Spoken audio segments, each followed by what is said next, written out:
Are you ready to talk? Oh yeah, I'm ready to talk. Well, okay, let's talk. Girl. Let's talk. Let's talk. Shout it. Well, hello everyone. Welcome into the Brown Skin Chit Chat show. I am Shalita, one of your hosts. We have Monique and Casey and a special guest, Angelique Gallow. Hi everyone. Hello. Hello. Welcome, Angelique. Hello, ladies. Today's topic is going to be about being a bonus parent and having bonus children. And our special guest, I would like for her to introduce herself and tell us a little bit about herself as she is a bonus parent. I'm Angelique Gallow, as stated. I am a bonus mom of six total, but I'm the blend. So we have 6 kids total, but I'm the blend. So I do have 4 bonus babies. Well, they're grown people now, but I have parented them for a long time. I am a communications coach, so I do all things communication. My specialty is difficulty in conversation. So I love to navigate through conflict communication. It's one of my strong suits. I do a lot of work here and there and everywhere, a little bit of everything, but I'm most passionate about family. So I love this topic. I love that we're having the conversation because 15 years ago I didn't have this, and I wish I would have had a space where I could go on and log on and say, hey, how are people bonus parenting before I jump ship? So I'm grateful for this space. So yes, thank you for having me, ladies.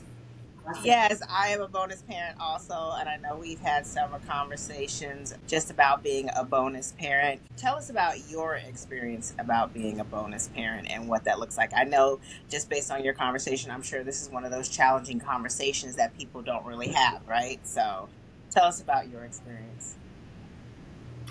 So for me, I think I will start with, because I love conflict.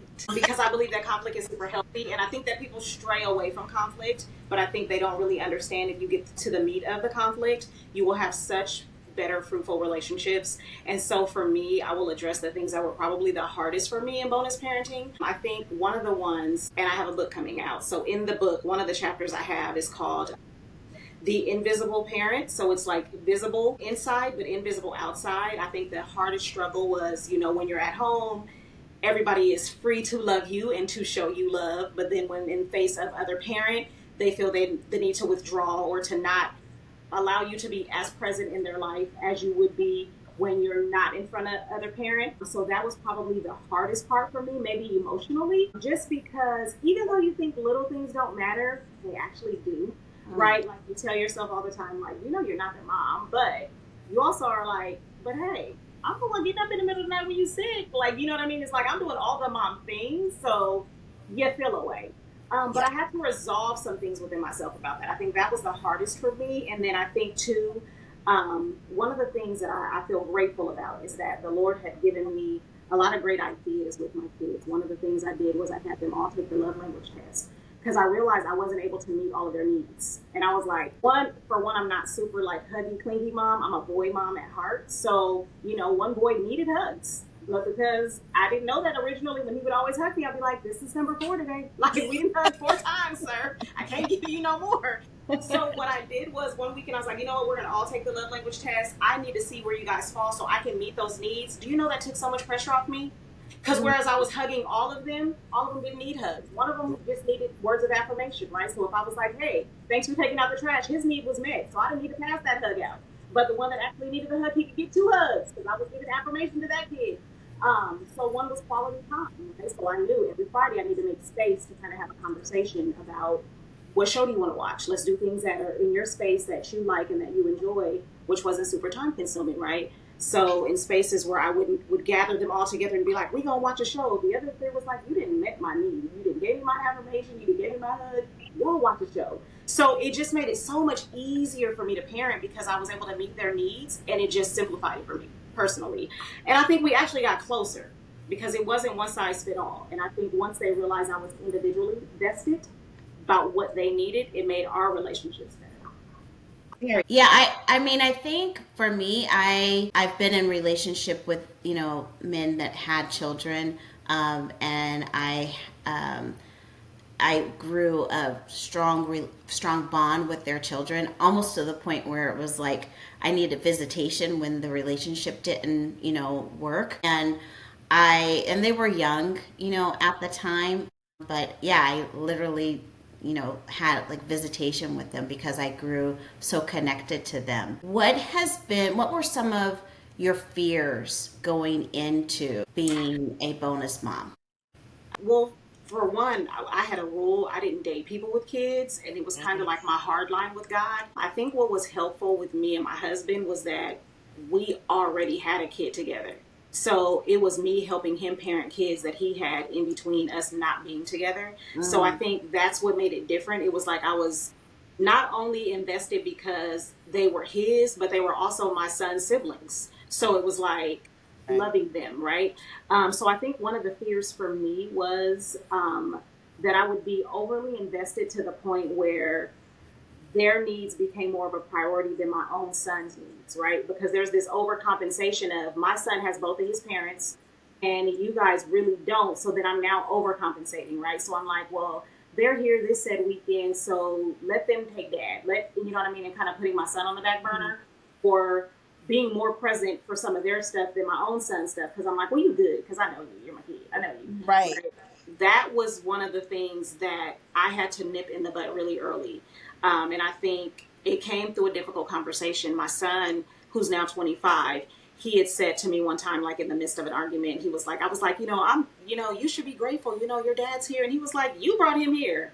I was fine with the life we had, like when it was me and you, because I had been a single parent with him for the first 7 years of his life. So at that point, he was like, you wanted this fantasy world, like all my friends don't live with their parents. Like this was your idea, girl. And so for me, I was like, reality check. Like he's not enjoying this as much as you think he is. Right. He Right. was like, I lost my 2 Christmases. I was having 2 Christmases, one with you, one with dad. Now I got one. Like he was like bitter. So once I realized like this thing that I think I'm doing well, I'm not doing well. Right. I started having to learn how to parent my house well. yeah. And I think that again, there's that gap, right? You can't find it in the church. You can't find it in your social circles because most people don't understand. They don't get it. And most people are a little biased, right? They're like, they're not your kids. Well, they are though.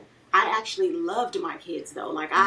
They were mine. And we would be offended. Like they would be offended if you called me their stepmom. They don't even, Mhm. adults, even now, they make so much space for me because of the way I've tried to love them. So, um, I just had to learn ways to do it well that didn't hurt all of the people And that was. I love that because we do try to overparent, right? Or we try to make sure that the child who is not ours is really good or whatever. Even for me, when they used to come over every weekend, it was like, okay, this is the time you have for your dad since you don't have him. The loss of your dad being in the household with your, a steady, your mother and father was a little difficult. So I think for me, I pushed them towards like spend time with your dad and not too involved, but I still treated them like mine. So I think for me, it was a disconnect too when you realize they also need you too, just not in the background, but in the forefront also. Yeah, it becomes a because I only have one girl, so I have one daughter and then 5 boys. So I would have to be intentional in even making space for her. Like if we were doing a movie night, I wouldn't sit on the couch by my husband. I would like give her that time and space to be with Mhm. her dad. Oh, I've had to have defining conversations with her, like, listen, girl, we don't have the same place. I can't never be his daughter, and you can't never be his woman. So we're Right, not in competition at all. But right. I was also very yielding. And one of the things that I can say is, though, my daughter was very loving. She wasn't very territorial, but there was some spaces where I could tell she was kind of like, well, I've been parenting my brothers by myself. Like, ma'am, you're not. So just defining those lines and making them very clear, I had to do that really early. yeah. Yeah. That's good. Yeah, I'm glad that you were able to see some of that early on because I don't think people understand what a balance and a challenge it is sometimes for the person who is a step parent to come in. And again, you always hear those false narratives about, well, there are some bonus parents that are not so nice and very selfish. Mhm. But like you and I, we kind of look at it a little differently. Like these kids didn't ask for this, and we kind of raise them up to where they are our own. So that's great. I love it. And I think there's a hard balance with that too, right? One of the things that I've had to be able to have good conversations with my husband about, because in the beginning it was hard to even have those conversations about, like, now we do it because we find it funny. We'll be like, "Cause your kids," but before he would really feel some kind of way. But it's like, no, I'm not being funny. Like I would say that about the ones we got together too. So Right. like, get your kids, right? But one of the things like I had to be very, very clear with him about was like, it's hard because it's like, if you're a good stepmom, they're like, "Oh, you think you their mama." But if you're a bad stepmom, they like, "Oh, they not your kids." That's why you treating them like that. It's like, you can't win for losing. So I had to learn early, I need to run my own race. Because I'm worried about what your mama think or your mama thinks. So what I did was, very early, I set my kids down each individually and I said, "Do you want a mom or a stepmom?" And I said, "Here's the difference." I said, "If I am going to mother you," I said, "I am going to whoop you. I am going to rear you. And when I stop at McDonald's, I'm going to buy food for you. If there's holes in your socks, I'm going to provide for you, because that's what a mother does." I said, "Now, if I'm a stepmom, you will get whatever is the baseline minimum. If he's not here, I will cook for you. If we are out somewhere, if I got enough for everybody, you'll get something. If I don't, then you won't." I said, "Because you will get baseline here, so you get to determine what relationship you want." And they all were like, "Oh no, I want a mom." Because I needed them to understand it's not going to just be my pocket, but it's also going to be this belt. There's going to be sometimes I do have to chastise you. And it's not because you're not mine. It's because I do consider you mine. Right. And so because I consider you mine, all of this comes with mothering. It's all of that. And so we got really good at drawing that line of, whatever noise happens outside of this house doesn't affect this house. So your mama saying, "I can't whoop you," I don't care nothing about that. I'm going to tear your butt up. She won't come to this door and ask about that whooping you got. That's fine, but you going to get it though. We got real clear on that real early. Because it's nothing that we don't do to our own children. You know what I mean? It's the same, parent. But of course, they wouldn't know that that's the same way we would do with our own.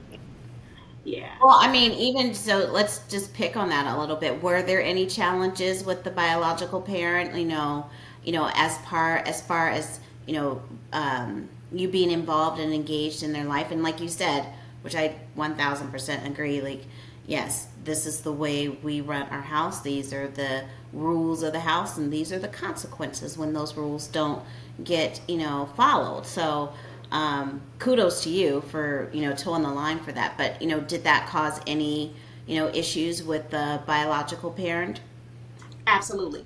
And so I mean, I just tell you, because here's the thing, right?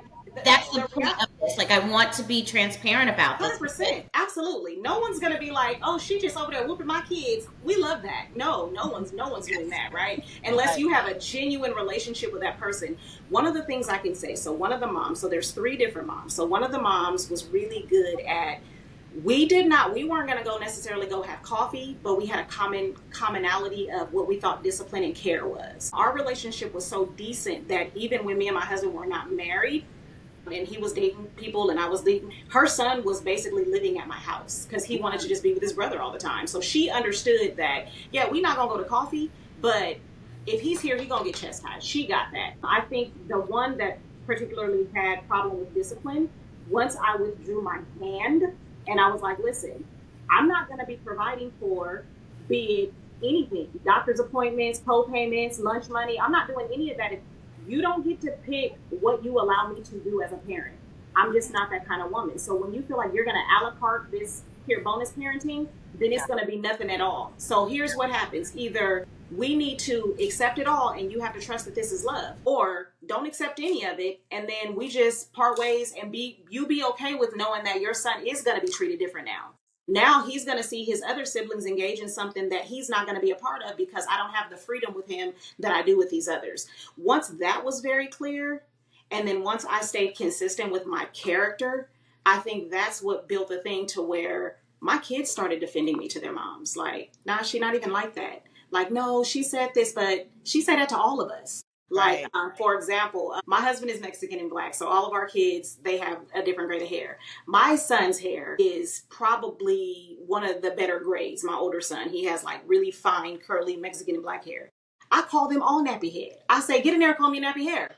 She was so offended. Like, she's just calling them nappy head. And my son, my other son, who probably has the best braid of hair, who's not mine, he was like, she called me nappy head, and we all know my hair is not nappy. I'm like, I call all y'all nappy head. I mean, I was calling him Frazzle Rock at one point, like, bro, are you gonna at least comb the mohawk? Like, we need something, like, because at the end of the day, I would tell them all the time, when y'all walk out this house, people are looking at me thinking that you're mine, all of y'all mine, because all y'all really look like me in real life. So if I don't do it, then they're gonna say she don't care about what he looks like when he come out because he's not hers. So if I do it though, then it's she cared too much. So it's like I just really had to run my race. So I was like, listen, sweetie, I'm not calling your son nappy head, because she called me and was like, he said you hurt his feelings, you called him nappy head. I said I call all of them nappy head. I said, and if what I'm saying is going to be censored, and if what I'm saying and doing is going to be a problem for you, it's best that he don't come here, because this is just how we live. Like, Right. I'm sorry. I think probably one of the best things that outside of Jesus is the fact that me and my husband were always on the same page. My husband was literally like, they will respect my wife because my wife is a good mother to these kids, and that is the bottom line. That is it. And I will fight you every day in court for custody. I will fight you every day in court for visitation. But what you will not do is tell my wife what she can and cannot do, because he knows internally the sacrifices that I've made for all of them. But how did you get there? Because that's where I was going to go next, because I wanted to ask both you and Shalita, like, what your experience has been with your spouse, and how have they helped you navigate, being this bonus parent? Like, how, what type of, support have they been, through the process? Shalita, did you want to go first? Yeah, I can. My husband was very supportive. He always made sure that there was respect. So it was always Miss Shalita, Miss, he always established that. He made sure that when we did discipline in the house, that he knows that it comes from both of us. So whatever she says is what I say. And so that was really good. And they were really good, kids, all of them. I had 3 bonus kids, and older daughter and two sons, but we were always in agreement. And I think without that support, I don't think we would have made it, thus far, because I didn't have any children when we met. So, I'm the one who had the experience of the bonus, and he actually did too. His oldest daughter is from another parent too. So we both have experience being a step parent. And I think just we didn't want the child to feel like, they weren't loved, and just because their parents were separated, we always wanted to make sure. But definitely, like Angel was saying, it's always tough to deal with a stepmom or stepfather in the picture. And once you kind of get through the muck of it all, that's going to take some time. He does. But without my husband's support, without parenting, I don't think we would have made it any further. So go ahead.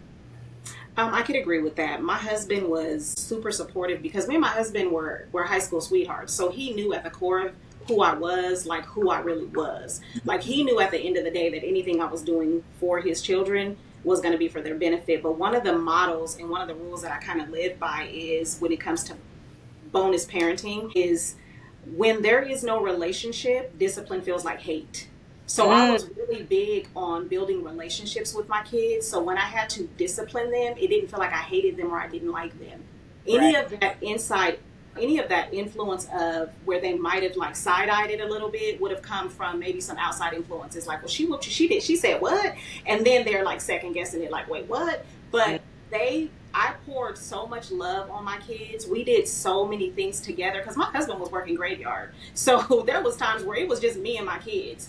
That the love was so much louder than the discipline, that the discipline was so far and in between, that when I had to discipline them, they knew I loved them. They knew, like, if I wasn't getting on them, they felt some kind of way, like, are you mad? Why you didn't say nothing? Like, don't not say nothing. Like, say something. Like, my daughter had this thing where she would like follow me around the house, and she's the only girl. She like follow me around, and she's the oldest.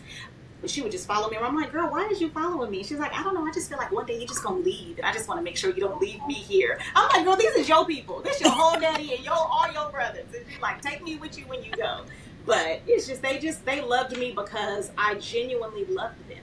And I think that kids, they really know when they're being loved. They really know when they're being accepted, even if the person seems to be a strong disciplinary person. They know that. But my husband, hands down, I couldn't have asked for a better partner in bonus parenting, because when I say that man stood 10 toes down on every decision I made. Even if he didn't agree with the decision I made, and he would come back later and be like, why you take that girl door? And I'm like, she don't have a door. That is that. He'd be like, why you take that door? But it would always be behind closed doors. He has never like undermined me in front of the kids or split a decision. He's always supported it, even if he didn't agree. I love that because, like I said, that's what I tell. And kids are smart, right? They are very smart. I used to tell my husband, do what you do for them, no matter what is happening on the other side, and the hate and the spewing and the all that kind of stuff. Just do what you do for them. They're smart. They know you love them, and you'll do whatever you can despite what is being said. And like I said, we trailed through it, and so we're now at a better place. So I know for you, likewise, it was probably harder in the beginning too. So. Yeah, and I think too, I think one of the things that is what becomes a delusion in step parenting is you feel like the kid is doing it to you and you forget the kid is just 10. And I think that, that's the delusion is like, he only acting like that because he know I'm not his mom. It's like, no, he 10. And your son acted like that too. You just have a tolerance for it because of yours. So I think when you really weigh in on the fact that they're just kids, all kids want to have their way. All kids want to be at the parent house that's fun. All kids want to, gonna lie about they didn't drink the last bit of the juice and they know they did. Like, that is just what kids do. And I think that I've said with so many families where it's like, well, he only does that when the dad's not here, when the mom's not here. And it's like, because he's 10. Because that's what 10-year-olds do. And I think when you really settle in on that, like, it's not a personal offense, then it's easier to embrace them and love them. Yeah. Yes. Yeah. So what's one thing that you wish you would have knew going into being a bonus parent that you kind of had to learn along the way? Honestly, this one's a little sticky, but I wish I would have known that it was going to be hurtful. Because I think that you're not prepared for that. Because like I've seen step parenting go wrong, right? Like me and my son, I parented my son for 7 years by myself. So obviously my husband had other girlfriends, other women around him, and I knew what my son had endured. So I knew I wanted to do the total opposite, right? So you think that I'm gonna pour all this love on these kids, and they're gonna love me, and and then you get to spaces like graduations, and you're like, oh, remember you have a place you can help pay for.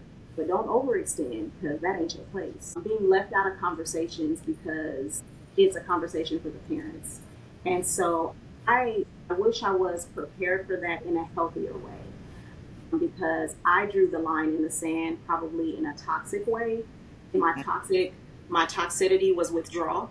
So it was, if you don't invite me to all the conversations, don't invite me to any of them, which was hard for my kids because then my kids would be like, one of the bigger ones was our transition into college, actually. And they were having conversations about whatever said apartments and whatever. And my son said, oh, I'm moving on such and such day. I said, well, how would I know that? Because all these conversations were had when I wasn't in that space. And he wasn't even aware that I was left out. He was like, well, I was assuming that dad was telling you. And that's your place to tell me because you can't expect that I'm going to be invited to every space. I wish I was prepared for that.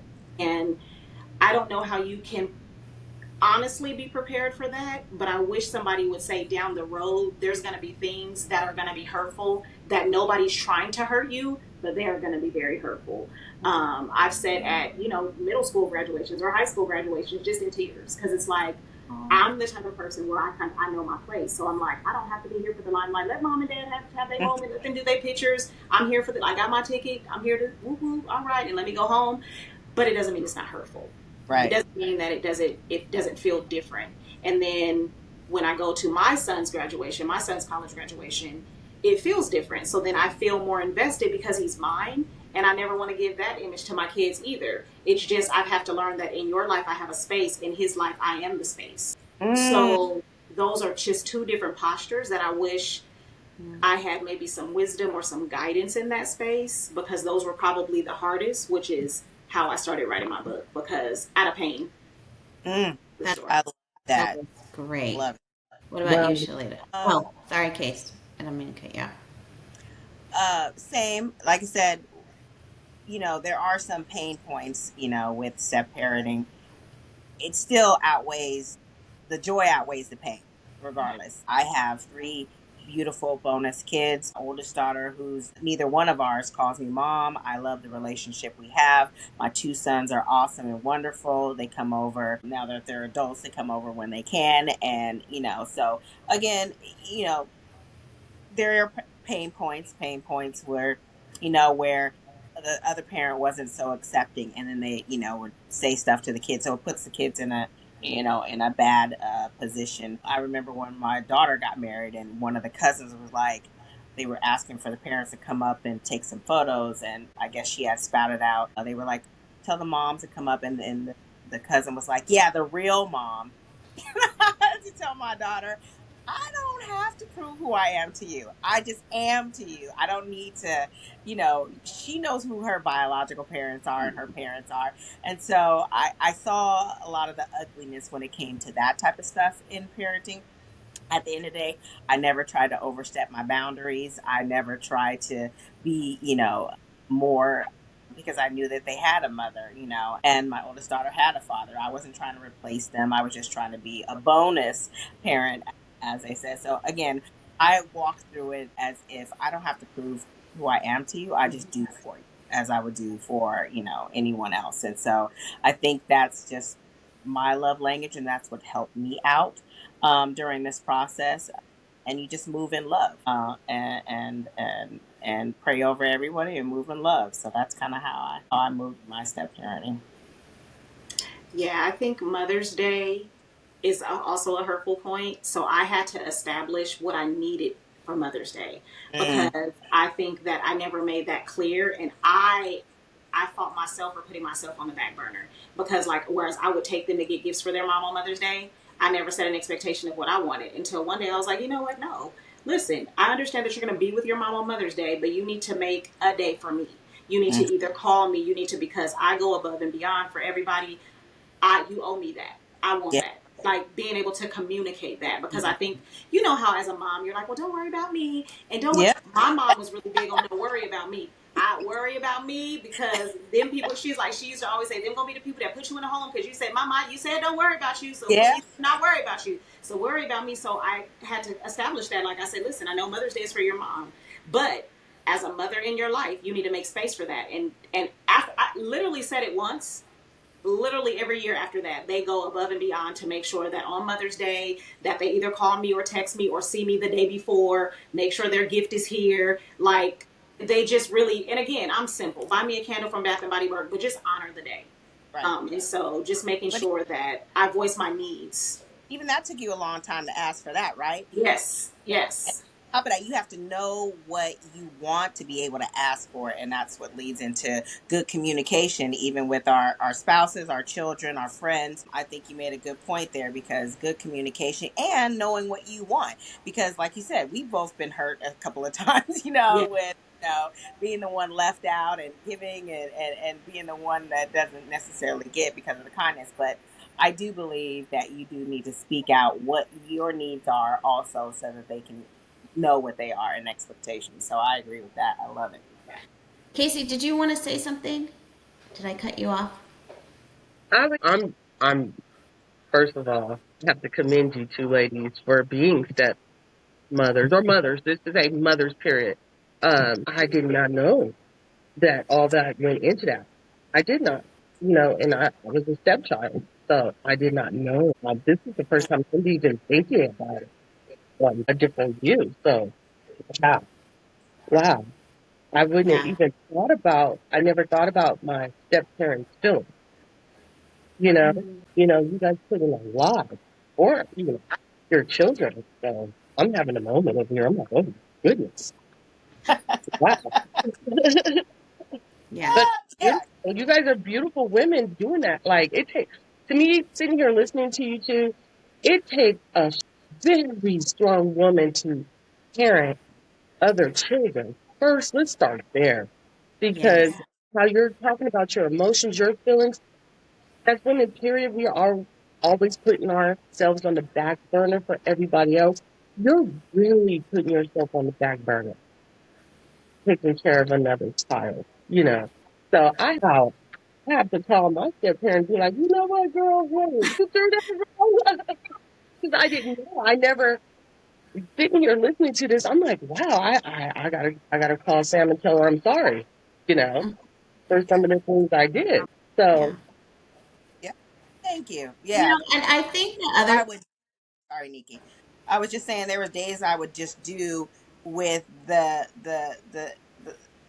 giving it to the father, the praise to the father. You know what I mean? There was a lot of, doing for them because they needed clothes or they needed shoes or they needed, or Christmas time come and everybody else would get, a ton of things and I make it like one or two items or whatever. So it's a lot that goes into, step parent. If you're a really good one, like if you Yeah. really about being just a good parent in general, regardless of the step, because I never liked the step parent thing. I have bonus kids and they have a bonus mom, and I love them equally. So go ahead. no, I was just gonna say, as we're wrapping ourselves up here, I couldn't agree with Casey more. I feel like there's a lot that goes into this, that no one knew, or people just don't know. So I commend you both for being vulnerable, for sharing your journey, and I pray that there's someone else that can learn, take from this and learn. I think at the end of the day, it's different from, speaking, saying it and then doing it, you're walking the walk. And so at the end of the day, there are children that are, involved and they've grown up, to be adults. And it seems like the relationships that you've had and that you've poured into them have flourished because of what you've poured into them. I think sometimes, we miss that, whether it's your own child or your bonus child or a niece or a nephew. I think sometimes we forget that they are little people, or they're people at the end of the day. We want them, they're not just children, but they're little human beings that you want to grow up to be functioning and, adults. So again, I commend you both on, what you have shared today, and, sharing your journey. So any final thoughts that you want to, impart on us? I would say if you are contemplating being with somebody that has children, because I believe that bonus parenting is a calling. I don't think that you just have a responsibility to that man. You have a responsibility to God and those kids. And if you know that God is calling you to that, then submit to that and search scripture out about what that looks like, because the scripture talks about, outlines that very well about how to model that.